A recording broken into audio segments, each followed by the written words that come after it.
বলিউডের নেপোটিজম শব্দটি যতবার উচ্চারিত হয়েছে সম্ভবত ততবারই অভিষেক বচ্চনের নামটা উদাহরণ হিসেবে টানা হয়েছে। অমিতাভ বচ্চনের ছেলে হওয়ার ভার যে কতটা ভারী তা সম্ভবত অভিষেক ছাড়া আর কেউ ভালো বুঝবে না। কিন্তু সত্যি কি তিনি শুধুই স্টার কিড, নাকি এমন একজন অভিনেতা যাকে আমরা সঠিক করে কদর করতে পারিনি? আসুন দেখে নেওয়া যাক অভিষেক বচ্চনের ক্যারিয়ারের এমন 10টি সিনেমা যা প্রমাণ করে দেয় যে তিনি বর্তমান সময়ের অন্যতম ভার্সেটাইল বা বৈচিত্র্যময় অভিনেতা। যুবা 2004। ক্যারিয়ারের শুরুতে যখন একের পর এক রোমান্টিক সিনেমা ফ্লপ হচ্ছিল তখন মণিরত্নমের হাত ধরে অভিষেক নিজেকে ভাঙলেন। যুবা সিনেমায় তার চরিত্র ছিল লল্লাল সিং, একজন বিহারি গুন্ডা যার চোখে কোনো ভয় নেই, আছে শুধু টিকে থাকার বন্য আকাঙ্ক্ষা। এই সিনেমায় অজয় দেবগন এবং বিবেক ওবেরয়ের মতো অভিনেতারা থাকলেও দর্শক ও ক্রিটিকদের চোখ আটকে ছিল অভিষেকের উপর। ধুম সিরিজ 2004, 2006, 2013। ভারতের অন্যতম সফল অ্যাকশন ফ্র্যাঞ্চাইজি ধুমে তিনি অভিনয় করেন এসিপি জয় দীক্ষিত চরিত্রে। ভিলেনরা বাইক চালিয়েছে, স্টাইল দেখিয়েছে, কিন্তু এই পুরো সিরিজটিকে যিনি ধরে রেখেছিলেন তিনি অভিষেক। জন আব্রাহাম, ঋত্বিক রোশন বা আমির খানের মতো সুপারস্টাররা ভিলেন হওয়া সত্ত্বেও জয় দীক্ষিতের চরিত্রটি ছিল সিরিজের মেরুদণ্ড।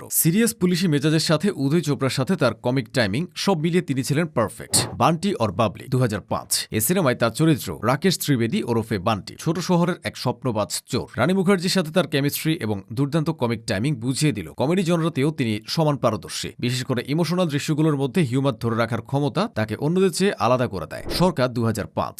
রাম গোপাল ভর্মার এই সিনেমায় তিনি অভিনয় করেন শঙ্কর নাগনে চরিত্রে, যা ছিল গডফাদারের মাইকেল কর্লিয়নের ছায়া অবলম্বনে তৈরি। পুরো সিনেমায় তিনি খুব কম কথা বলেছেন, কিন্তু তার তীব্র চাহনি এবং বডি ল্যাঙ্গুয়েজ বুঝিয়ে দিচ্ছিল তার ক্ষমতার ভার। খোদ অমিতাভ বচ্চনের পাশে দাঁড়িয়ে অভিনয় করে নিজের আলাদা জায়গায় তৈরি করেছেন তিনি। কাভি আলবিদা না কেহেনা 2006। শাহরুখ খান এবং অমিতাভ বচ্চনের মতো মেগাস্টাররা থাকা সত্ত্বেও এই সিনেমায় দর্শক সবচেয়ে বেশি কানেক্ট করতে পেরেছিল অভিষেকের চরিত্র ঋষি তলোয়ারের সাথে, একজন স্ত্রী পাগল স্বামী যে তার ভালোবাসার মানুষের কাছে অবহেলিত। তার চরিত্রের অসহায়ত্ব এবং শেষ দৃশ্যে তার পরিপক্কতা দর্শকদের কাঁদিয়েছিল। গুরু 2007। মণিরত্নম এবং অভিষেক আবার ফিরলেন, এবার নিয়ে এলেন গুরু, একজন সাধারণ গ্রাম্য যুবক থেকে ভারতের সবচেয়ে বড় বিজনেস টাইকুন হয়ে ওঠার গল্প। গুরুকান্ত দেশের যুবক বয়স থেকে বৃদ্ধ বয়স, হাঁটার ভঙ্গি, গলার স্বর এবং শরীরের ওজন পরিবর্তন। অভিষেক এই সিনেমায় নিজেকে সম্পূর্ণ উজাড় করে দিয়েছিলেন। পা 2009। এই সিনেমায় নিজের বাবার চরিত্রে অভিনয় করেছেন তিনি। অমিতাভ বচ্চন যখন প্রোজেরিয়া আক্রান্ত শিশুর চরিত্রে পুরো আলো কেড়ে নিচ্ছিলেন তখন অভিষেক অত্যন্ত সাবলীলভাবে একজন তরুণ, উচ্চাকাঙ্ক্ষী এবং পরবর্তীতে অনুতপ্ত বাবার চরিত্র